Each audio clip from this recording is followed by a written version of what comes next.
Buenas tardes. Qué gusto estar aquí, Lilia, Luis, estar en la universidad. Un saludo a la maestra Limón donde se encuentre. Pues un honor trabajar con la universidad ya con 2 generaciones de la maestría y con un par de laboratorios en el pregrado en su momento, con la licenciatura.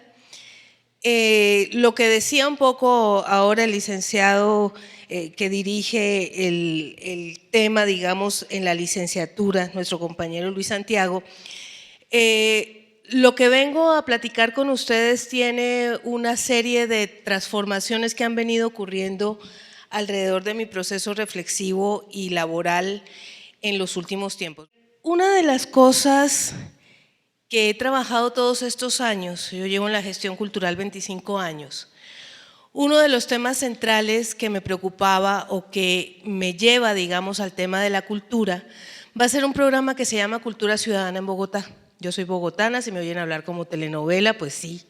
Soy colombiana naturalizada mexicana por decisión, soy mexicana hace 16 años, vivo hace 20 en Ciudad de México y hubo un alcalde que se llamaba ella lo maté, Antanas Mockus, que creó un programa que se llamó Cultura Ciudadana. Y él lo que decía es que había que convertir a la ciudad en patrimonio común y había que lograr que los ciudadanos tuvieran compromiso no solamente con el espacio público, sino con la imagen de la ciudad, que sintieran que eran partícipes y parte y que entonces sus comportamientos urbanos, desde no tirar basura hasta respetar el cruce peatonal, pasando por utilizar los semáforos, etcétera, etcétera, era un proceso de cultura ciudadana en la que debíamos participar todos. Y allí, digamos, empieza un proceso para mí, porque entré a trabajar en ese programa, tuve la fortuna de estar allí, donde empecé a reflexionar sobre cómo construir ciudadanía desde la cultura. Si eso era posible, si no era posible, porque en general los alcances que se le ha dado a la gestión cultural, y ahora lo veremos, pasan por una idea de la gestión artística relativamente mezclada con la gestión del pasado y la memoria, y hasta ahí llegamos, ¿no?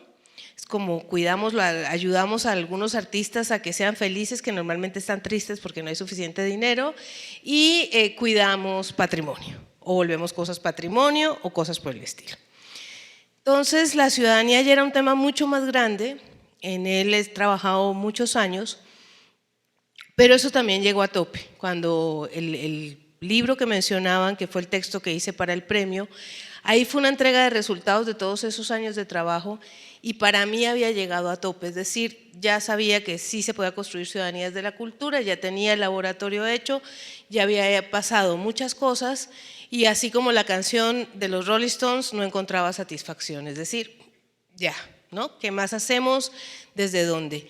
Y coinciden varios temas y uno de ellos ya fue mencionado, el terremoto del 2017 y la sensación, digamos, de que es posible que la ciudad que conocemos se pierda y la necesidad de estructurar desde la cultura un proceso que podamos entre todos proponer, manejar y generar.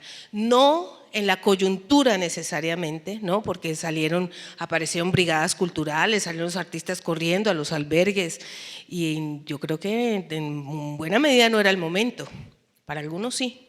Pero, para que se dan una idea, hay albergues donde se pelearon artistas a la entrada para ver cuál se presentaba adentro, porque habían más artistas que albergues y más necesidad de otras cosas que de cuentacuentos y de titiriteros donde estaban las personas. Entonces a mí me parecía que ahí estaba pasando algo que necesitaba atención, que estábamos asignándole a la cultura un papel dentro de la crisis o a eso que llamamos cultura, que además solamente son eventos artísticos comunitarios, les estábamos asignando o atribuyendo un sentido que desbordaba por mucho lo que la sociedad estaba necesitando.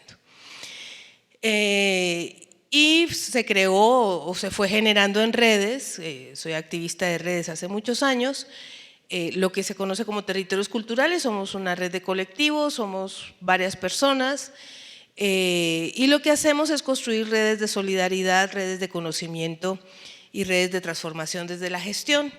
A raíz de ese proceso y de varias reflexiones que veníamos trabajando, nos empezamos a plantear, y digamos que no somos los únicos, hay muchos colectivos culturales en Iberoamérica y en buena parte de Europa, no podría hablar por África y por Asia porque no conozco, que nos hemos planteado el tema del no futuro, de la cerrazón que tiene el problema del clima, de lo que significa la idea de que podemos transformar las personas y la sociedad por los consumidores y no por los productores de basura, ¿no? Supongamos que todos aquí dejamos de usar popotes, pero se están produciendo miles de millones de popotes al día. ¿Y luego? La pregunta es por nosotros, la pregunta es por ellos, la pregunta por quién es.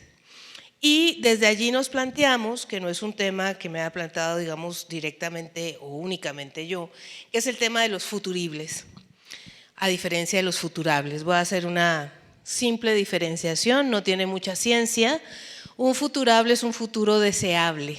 Ay, yo deseo, voy a poner un ejemplo del amor romántico y toda la jaula que hay de por medio.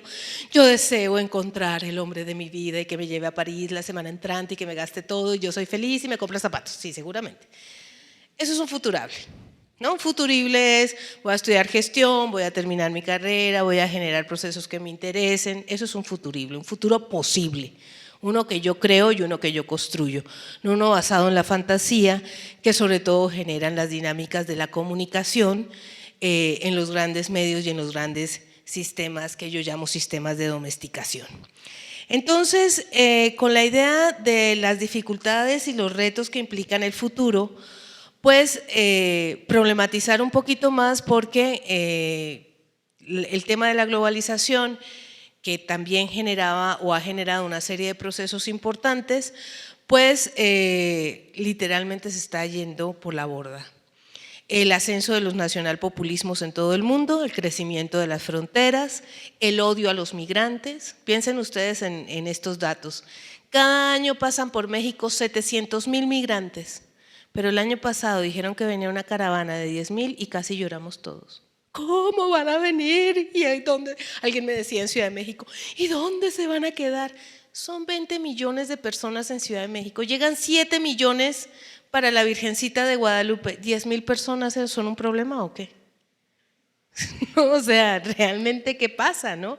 Entonces, las noticias falsas, la forma como se crea miedo alrededor del otro, del desconocido, del que no es como yo, que es un tema cultural muy serio.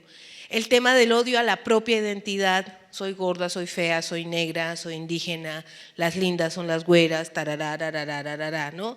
Y ahora tenemos un problema mayor con el presidente, justo porque ha manejado la discriminación como un sistema de comunicación, ¿no? Entonces los fifís son malos, los otros todos son mafiosos. Bueno, yo terminé en una mafia, trabajo en la sociedad civil, entonces soy mafiosa también. Y es muy grave porque no podemos vivir en la discriminación y eso cae inmediatamente en las redes y las redes son amplificadores de las dinámicas sociales. La otra cosa que ha estado pasando en estos años no es nuevo, pero se ha generado cada vez con mayor fuerza y ustedes lo han vivido en Oaxaca, pues es la gentrificación de los centros históricos y su conversión en especies de parques temáticos, ¿no? Donde al final terminas vendiendo como si fuera un parque de diversiones, el centro de la ciudad, y el territorio entonces deja de ser de los ciudadanos y tampoco siquiera es para los turistas, sino es para los que pueden pagar muy caro vivir ahí o poner grandes tiendas ahí, sean de la nacionalidad que sean. Entonces lo que pasa aquí en Oaxaca, que las grandes casas empiezan a quedar en manos de personas que nada tienen que ver con la ciudad, está pasando en todas las ciudades hermosas e históricas del mundo. Entonces ahí empezamos a tener un problema serio. El otro problema que tenemos es la austeridad como política pública. No piensen que está pasando solamente en México y que se le ocurrió a Andrés Manuel. La austeridad como política pública lleva unos 20, 25 años. Normalmente está asociada al sistema neoliberal, pero en nuestro caso el presidente la está aplicando para aumentar el sistema asistencialista de beneficio directo sobre ciudadanos que se consideran excluidos del sistema. Y eso empieza a generar problemas porque se empieza a acabar el circulante y empieza a mellar la economía, no solamente en unos territorios, sino en la nación en su conjunto. Y por otro lado, pues el aumento sostenido de la sociedad civil, que ahí sí podemos decir, pues la mafia en el poder y todas esas cosas, los corruptos, etcétera, ahí están metidos. Y entonces la pregunta que tendríamos que volver a formular es si es posible desde la gestión cultural y desde lo que llamamos gestión cultural, que ahora voy a revisar un poco el término, podríamos volver a colocar la colectividad y la sociedad en el centro, o vamos a seguir jugando el juego que viene jugando lo que han llamado la economía creativa, la economía naranja o la economía de la cultura, que ya lleva sus años, que tiene un sesgo neoliberal, ahí sí neoliberal bastante fuerte, y en el cual creen que lo que debería estar el centro de nuestro trabajo es generar bienes y servicios y productos culturales, es decir, ganar dinero. No está mal, no está bien, la pregunta es, ¿ese es el eje de la gestión cultural? ¿Construir sociedad? ¿Su eje es que los privados tengan más dinero a partir de los productos que se generan de la estética? ¿Sería ese el fundamento?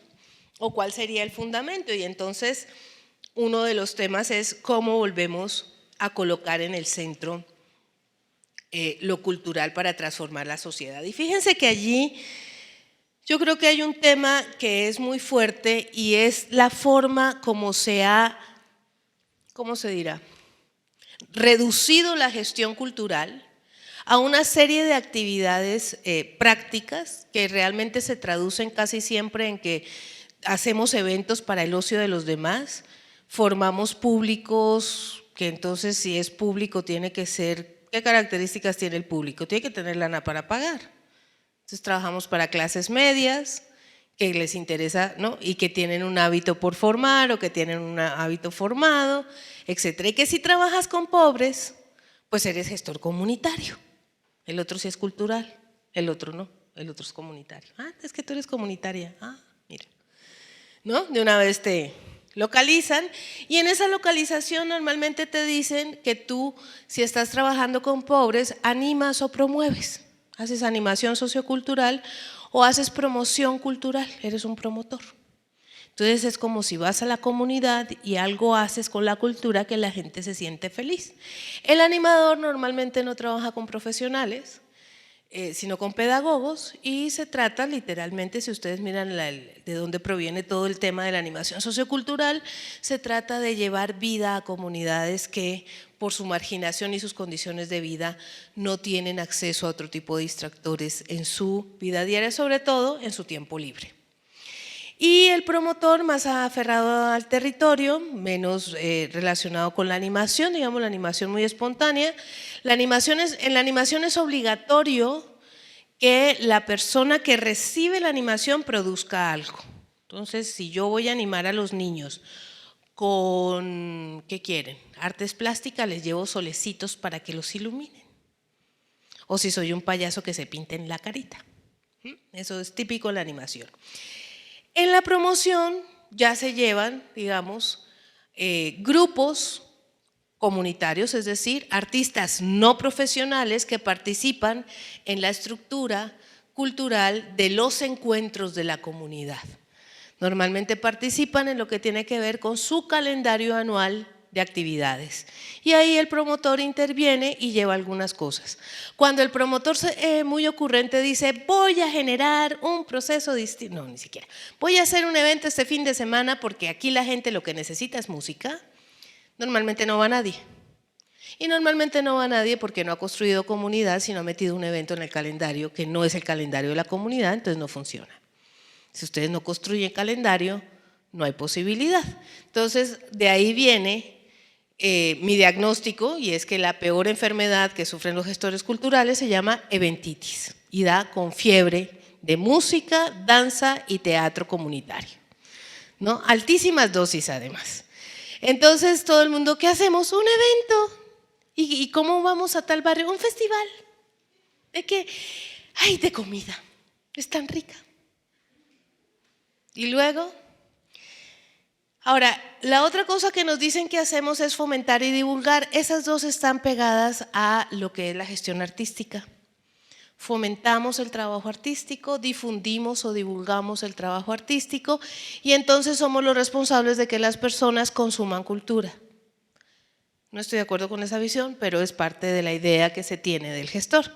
Alguien que le consigue programación a los artistas. Le besa los piecitos al artista, va y convence a alguien, ¿no? Entonces nos volvemos conseguidores de foros. ¡Ay! Consíganme un foro de 80 personas para presentar esta obra. Y ahí va el gestor y consigue el foro. Pero resulta que ese foro van normalmente, ¿qué quieren? A una iglesia evangélica, ¿no? ¿Quién va a ir a ver teatro a ese foro? Nadie. Porque no hay una construcción de comunidad y no hay una construcción del espacio como un espacio vital. Entonces, fomentar las dos primeras, animar y promover en lo comunitario, las dos segundas, fomentar y divulgar o difundir relacionada con el proceso artístico, también con lo folclórico, con lo tradicional en algunos casos, con lo popular por supuesto. Como no vas a difundir que viene Celso Piña, pues sería malísimo, todo el mundo tiene que enterarse, emborracharse y llegar, ¿no? Entonces a ver cómo haces el volante y a ver quién se entera, porque pues tú eres el responsable.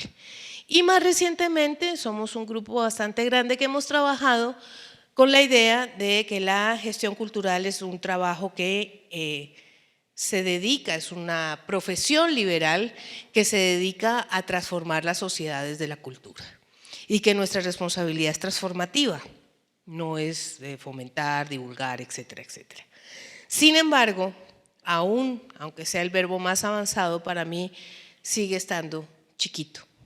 No es, hay algo ahí que a mí todavía me está haciendo ruido y no sé si alcanzan a ver bien la imagen, ven los caracolitos y la construcción, ¿sí se alcanza a ver bien? Allá atrás y todo. Bueno, esa es mi imagen de los gestores culturales haciendo su trabajo. Creemos que estamos haciendo cosas tremendamente creativas cuando realmente estamos andando como caracoles, despacitito, despacitito, en lo que los demás nos dicen que es cultura, lo que es patrimonio y lo que deberíamos o no hacer. Y ahí es donde creo que nos falta mucho trabajo y si quieren, desde la perspectiva de la charla que estamos hoy, nos falta innovación. Hay que innovar las formas del hacer. No podemos seguir haciendo las mismas cosas y esperando resultados diferentes. Y no podemos seguir insistiendo en que cambiamos los discursos y por eso cambiaron las prácticas. No, yo no estaba promocionando un grupo, yo estaba estructurando el tejido social de esta comunidad para la paz, la democracia y la convivencia. Mismo grupo, nadie afuera. ¿Cambió? No cambió, no se hizo nada, cambiaste el discurso. Entonces, aquí es donde hay que plantearse que si bien la construcción de ciudadanía es un tema central, esa ciudadanía que participa o que debería participar en lo cultural debería ser, o por lo menos debería considerarse como un trabajo del gestor. Y fíjense que estoy hablando de ciudadanía, no de público. No estoy diciendo gente que vaya a ver lo que tú programas. Además, hay una cosa que le digo yo a todos mis estudiantes de licenciatura y de maestrías. Si fuéramos programadores de eventos, deberíamos estudiar administración del tiempo libre. No es necesario leerse a Néstor García Canclini o a Eduardo Nibón Bolán, no es necesario leer a Clifford Geertz, ni es necesario echarse toda la sociología y entender a Foucault, y luego Baudrillard, y luego me tocó, ¿no? Y el uno, y el así, por todo esto. ¿Qué evento vas a hacer el fin de semana? Para hacer eventos creo que no es necesario. Entonces, ¿qué es lo que está pasando con las formas como construimos espacio para el diálogo intercultural? ¿Dónde estamos creando? ¿Entendemos cada proceso? Fíjense que no estoy diciendo que no hagamos eventos. Claro que hacemos eventos. A mí hay un ejemplo que me gusta poner mucho que se relaciona con la familia, ¿no? Pero la gente no se casa para el día de la boda. Bueno, no toda. En su mayoría no se casan para eso, habrá quien sí, pero ese no es el tema, no es la excepción. Se casa para compartir la vida con una persona. El evento de la boda es necesario para mostrar esa unión a la familia y construir un espacio social para el compromiso y el relacionamiento. Exactamente lo mismo, el evento es necesario, pero no podemos estar haciendo bodas cada 8 días en la calle con los mismos. Porque si cada 8 días hacemos bodas o alguien no va o alguien va a una y ya no vuelve. cómo construimos espacios para que se generen ritmos para el encuentro y que vayan produciendo procesos o vayan generando comunidad, porque todo proyecto tiene una comunidad emergente, no tiene una comunidad hecha. Esa idea de que voy a trabajar con la comunidad, pero si la comunidad no existe por sí misma, la comunidad hay que construirla. Es que todos son vecinos. Sí, pues ustedes todos tienen vecinos, son íntimos amigos del vecino. Hacen comunidad con el vecino todos los domingos y se comen una barbecue juntos y ¡ay, los vecinos! ¿Cómo no? Entonces, claro, cada que alguien dice en un proyecto, 1, al público en general, no existe. 2, a la comunidad universitaria, ¿dónde está? ¿Son todos los estudiantes de la UABJ? ¿Cuáles son? ¿Quiénes son? Todos los de gestión cultural, ¿no? Cuando hablamos de comunidad, ¿de quién hablamos? ¿Cómo pensamos en las diferencias? ¿Cómo pensamos en la creatividad? ¿Generamos territorios creativos, espacios para el encuentro con otros o somos repetitivos? ¿Qué le voy a llevar? Yo sé que les voy a llevar la Guelaguetza, fijo no la conocen. ¿Quién no conoce? ¿Sí? Entonces resulta que llevamos mismas cosas, que no producimos transformaciones y que entonces no es posible imaginar posibilidades de futuro. Uno de los temas centrales y lo que se ha ido creando en los últimos años con las ciudadanías digitales, pero con otras formas de estructurar procesos, tienen que ver con la innovación social. El año pasado propusimos con un grupo de trabajo trabajar en mercados públicos con mujeres, con la idea de generar con ellas una reflexión alrededor de sus derechos y alrededor de su economía social y alrededor de su memoria comunitaria, los mercados públicos como patrimonio intangible. Y resulta que en ese proceso una de las cosas que parece ocurrir es que hablamos mucho del empoderamiento de las mujeres, pero no trabajamos nunca para empoderar mujeres que no están empoderadas, sino solamente nos preocupamos por nosotras, qué tan empoderadas estamos, nuestros estudiantes, nuestras personas, ¿no? Como, y luego, ¿qué pasa allá afuera? ¿Cómo está el proceso? ¿Cómo están estas mujeres que trabajan como comerciantes en espacios, digamos, reducidos? ¿Cómo está su libertad? ¿Alguien me ha pensado sobre la libertad? Porque la libertad es lo que producimos. Nosotros nos dedicamos a 2 libertades, la libertad cultural y la libertad creativa. Esa les voy a hablar al final.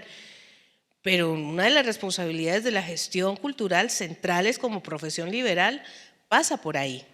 Entonces, la innovación social, y ahí está el Centro de Estudios de Innovaciones Sociales de Francia, que es la que produce esta visión. Hay mucha información en la OCDE también, pero prefiero esta visión.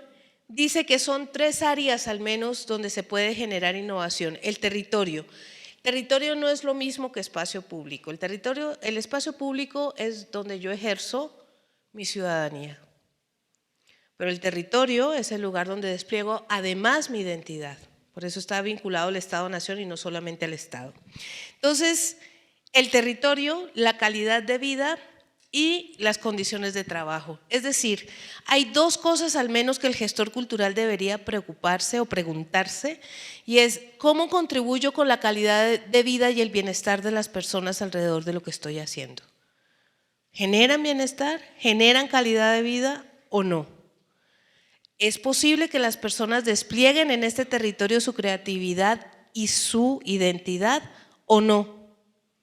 Son 2 preguntas mínimas las que deberíamos hacernos.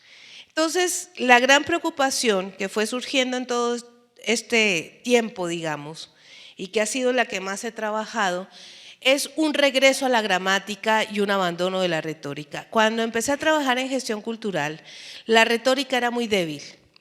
¿A qué me refiero con la retórica? El discurso de la gestión, que de hecho ni siquiera existían carreras de gestión, empiezan a aparecer en 2005, aquí en México y en otros países tienen momentos parecidos.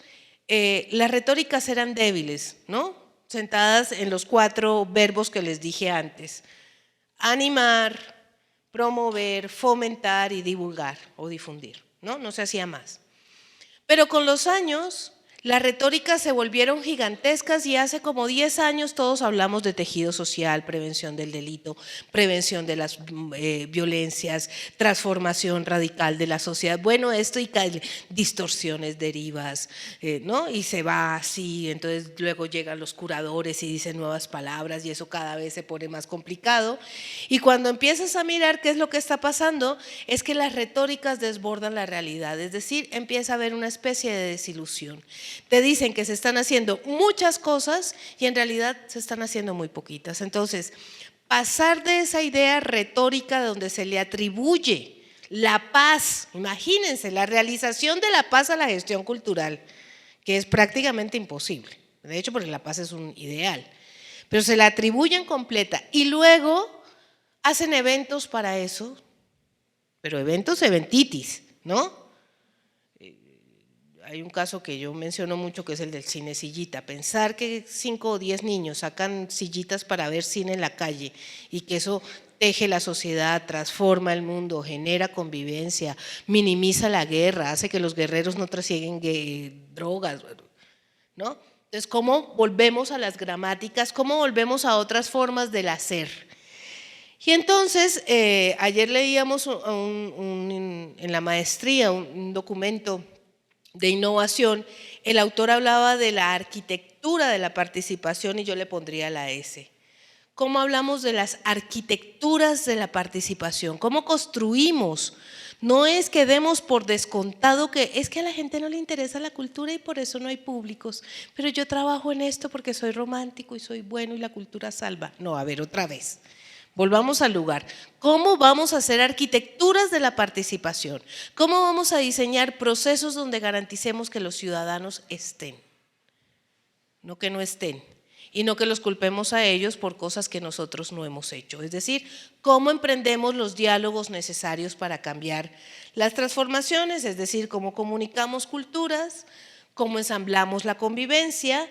Y cómo estructuramos coordenadas desde el diálogo intercultural.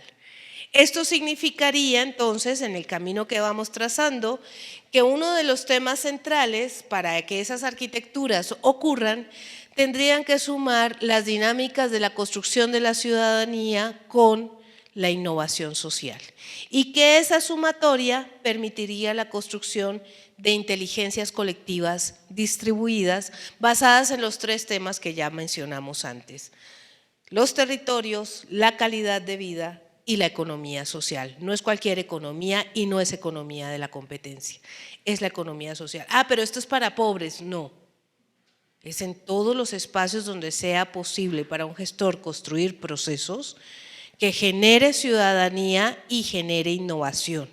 Y que no diga que porque 5 personas fueron a ver una obra de teatro hizo innovación social, o construyó ciudadanía, o transformó la sociedad, que es el problema que venimos presentando.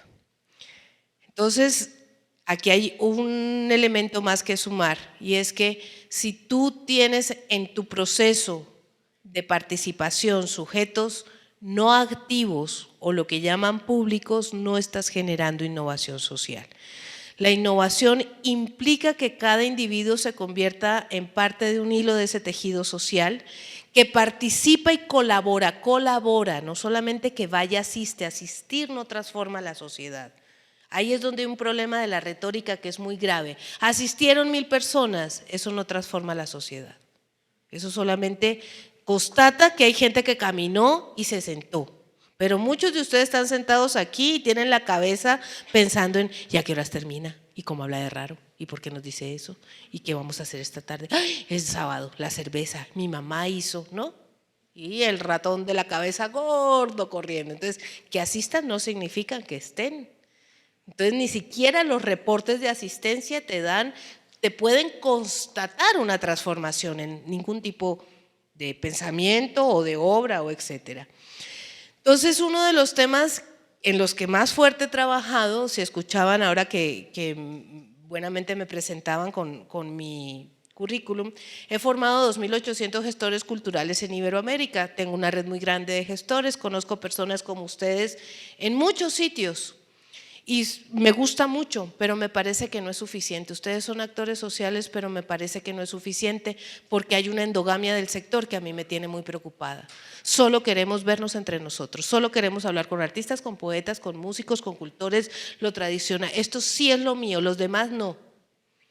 Entonces he cambiado de orientación, no significa que no siga formando gestores, por supuesto es mi vena más fuerte, pero hoy en día trabajo con mujeres en los mercados, estoy formando jóvenes de las colonias en la Cuauhtémoc, vamos a formar 150 embajadores para la paz en otra zona de la Ciudad de México y estoy yendo directamente a las personas que están en territorio construyendo territorio, es decir, pasar de sujetos a actores sociales a agentes de cambio, personas que tomen la responsabilidad y sepan dónde pueden transformar.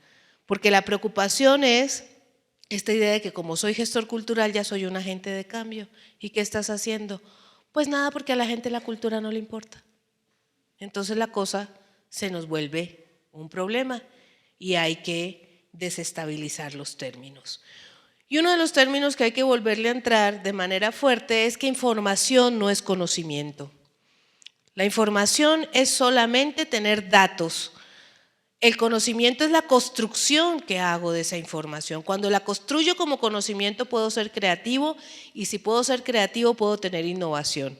La mitad de las personas creen que porque tienen información pueden generar procesos creativos. Es más interesante todavía, hay gente que cree que cualquier ocurrencia que tiene es una innovación o es creatividad.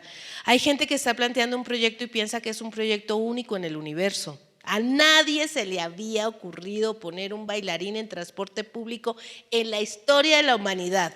Ah, ¿no? Eso pasa desde los años 20 del siglo pasado, ¿verdad? Entonces, tener la información nos hace enfocarnos, aprender, reconocer que hay otros como ustedes, gestores culturales, aprendices de gestores, personas que quieren ser maestras en gestión cultural, etcétera, que están generando procesos de innovación o que ya los han generado en otros lugares del mundo. Que ustedes no son, sí puede que desde la perspectiva religiosa sean únicos e irrepetibles, pero desde la perspectiva de la gestión son sujetos colectivos que deben aprender de los otros, aprender en comunidad para generar innovación. Entonces, pensar que la creatividad es producto de una elaboración del conocimiento y no un revoltijo de información. Es lo que nos está pasando en las redes. En las redes la gente tiene una mínima información, ni siquiera sabe de qué están hablando y construye una opinión y además se siente Einstein hablando de la relatividad, ¿no? Entonces, allí empezamos a tener problemas. ¿Qué deberíamos tener en cuenta en esta dinámica entre información y construcción de conocimiento para generar creatividad e innovación desde la gestión cultural? Yo diría que la primera cosa es dejar de mirar los recursos, primero como algo que nos falta y segundo como algo que debemos demandar y construir y pensar los recursos sobre todo como algo que podemos hacer nosotros mismos. ¿Cuáles son sus recursos humanos? ¿Ustedes cuentan con ustedes o no? ¿Cuentan con alguien más? Porque hacer proyectos culturales solos está muy difícil en la vida, ¿no? Pero esos nos han dicho que siempre están, nos han dicho que siempre tenemos recursos humanos, nos dicen que siempre debemos conseguir que alguien nos dé lana, porque nosotros lana no tenemos. Entonces, a ver quién te va a dar el fondo, quién te va a dar, ¿no? ¿Quién te va a patrocinar? Como si construir sociedad fuera conseguir patrocinador. ¿Notan que es como absurdo pensar que le patrocinen o no eso? Luego te dicen que cuáles son tus recursos técnicos y de infraestructura y desde la perspectiva que venimos trabajando se necesitan al menos 3 miradas distintas. ¿Dónde están sus recursos simbólicos? ¿Con qué dinámicas estéticas y éticas están trabajando? ¿Desde dónde están mirando la realidad? ¿Qué es lo que quieren cambiar? ¿O lo quieren dejar todo igual? ¿O no hay nada que mirar? No hay recursos éticos, no importa y conseguimos unos músicos y los presentamos como si lo que hacemos fuera un relleno. ¿Sí? Esa es una. ¿Cuáles son mis recursos territoriales y cuáles son mis recursos comunitarios? ¿Cuento con ellos o no? ¿En qué territorios ejerzo mi identidad? ¿Dónde tengo credibilidad? ¿Dónde tengo influencia? ¿Puedo gestionar influencia o no puedo gestionar influencia? ¿Qué puedo gestionar? ¿Puedo gestionar riesgo o no? No, pues no, hagámoslo ahí porque ahí funciona. Entonces no pasa nada. Y si no pasa nada, no estás construyendo procesos. Y por supuesto, ¿cuáles son mis recursos de innovación? Pero para tener recursos de innovación tengo que hacer investigación y no es cualquier investigación, ni es una investigación de lejos, ¿no? Es una investigación que requiere información, creatividad y construcción de conocimiento, como estábamos mirando, y sobre todo aprender a medir el riesgo. La innovación se mueve en el riesgo. Las zonas de confort no producen innovación. Si nos quedamos en los 4 verbos que mencionamos anteriormente, innovar, fomentar, promover y difundir, de ahí no va a haber innovación en nuestra carrera. Vamos a seguir haciendo las mismas cosas. ¿Qué produciría o qué puede generar innovación social? Sobre todo tiene que ver con la forma como preguntamos. Es cómo preguntamos y no la pregunta que formulamos. Normalmente se considera innovación cuando yo logro resolver un problema que ya tenía mucho tiempo de una manera muy distinta a como pensábamos. Es decir, encuentro una solución inédita a un problema de siempre. Esa es una innovación. La otra es cuando tengo un problema todos y nadie lo ha podido enunciar. ¿Sí? No hay enunciación clara del problema. Voy a poner un ejemplo en gestión cultural que para mí es una de las grandes falencias y carencias de la gestión cultural. Cuando a mí me dicen, el problema de la gestión cultural es el problema de los públicos, para mí solo está preguntado el 20% del tema. Es decir, que la pregunta es errónea para la respuesta que se busca. Si solo queremos público, solo queremos clase media con capacidad adquisitiva, hábitos formados y que pueda pagar por entrar a ver eventos estructurados. ¿Y los demás? Ah, no, yo les llevo. ¿Y si me llevan soy público? ¿Y si me acarrean soy público? ¿Y si pasaba por ahí soy público? ¿Y todo lo que hago es público? Hay una pregunta ahí que es seria, pero pongo ese ejemplo, hay muchas formas de generarlo. Y la otra forma de innovar es encontrar un problema no enunciado, encontrar un nuevo problema, algo que nadie se había preguntado. ¿Sí? Entonces, podríamos decir que la gestión cultural en este panorama tendría por lo menos estos temas que pensar y sobre los cuales trabajar. ¿Qué es un gestor cultural? Es un constructor de circuitos culturales, una persona que participa de la creación, producción, distribución, consumo y construcción de ciudadanía alrededor de bienes y servicios y productos culturales. Si no crean, si no están en una parte de un circuito cultural y por lo menos revisan cómo está el proceso completo, no se puede llamar gestión cultural. Y la mayoría de nosotros queremos solamente estar en la distribución y ojalá momentánea de algún servicio cultural, lleve un evento. ¿Sí?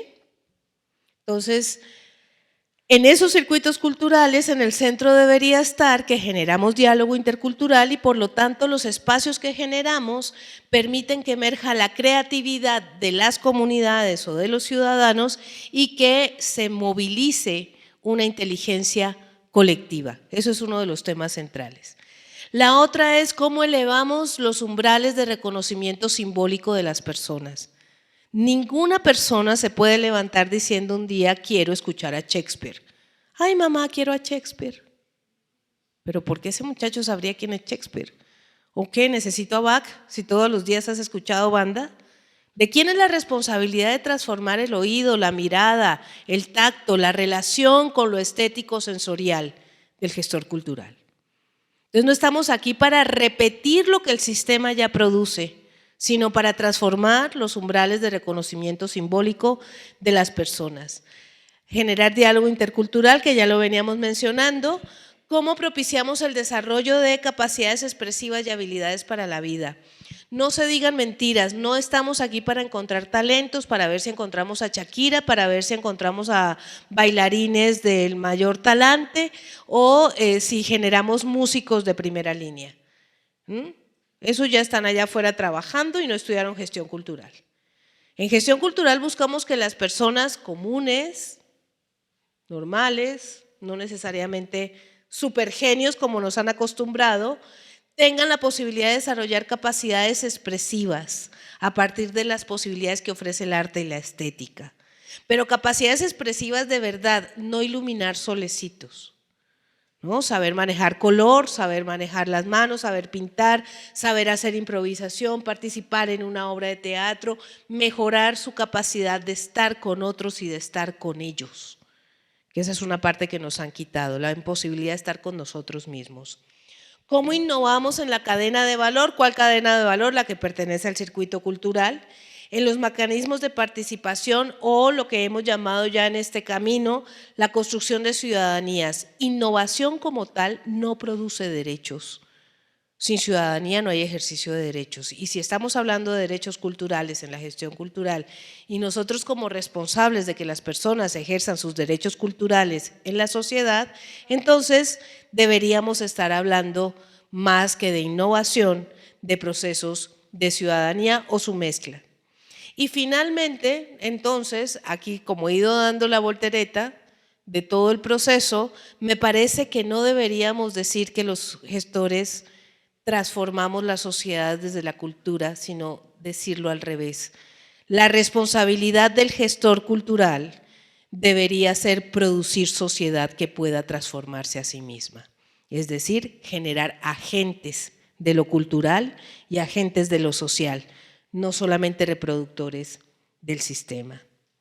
¿Cuáles entonces serían nuestros temas? El cuerpo como el lugar donde viven las personas y está completamente mellado por temas de edad, por temas de género, por temas de territorialidad, por los territorios. Trabajamos en las memorias, en la construcción de redes, en la imaginación y en la construcción de futuros posibles. Y hacemos eso justamente para que las personas puedan ejercer la libertad de imaginar y de construir su propia vida y sobre todo de ejercer lo que se conoce como libertad cultural. ¿Alguien sabe cuál es la libertad cultural?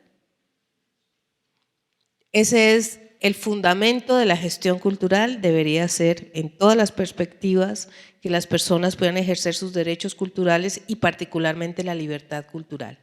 La libertad cultural fue enunciada en 2004 en el Informe de Desarrollo Humano por Naciones Unidas, por el PNUD, por el Programa de Naciones Unidas para el Desarrollo, por un economista que se llama Amartya Sen, que es Nobel de Economía, él es un indio, y la formulación es muy sencilla.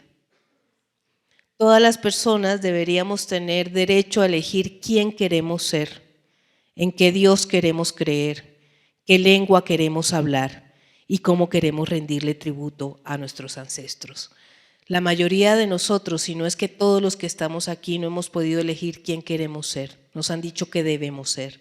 Nos han dicho que debemos ser profesionales, licenciados, maestros, nos han dicho que ser mujer, que ser hombre, nos han dicho a qué edad nos debemos casar, con qué tipo de persona nos debemos casar, nos han dicho cómo debemos acumular, cuántos hijos debemos tener, cómo nos vamos a morir, qué debemos comer. El día que podamos generar espacios de libertad para que las personas se piensen a sí mismas y en relación con otras de otra manera, hemos estado generando innovación social y gestión cultural. Yo con esto termino. Muchas gracias.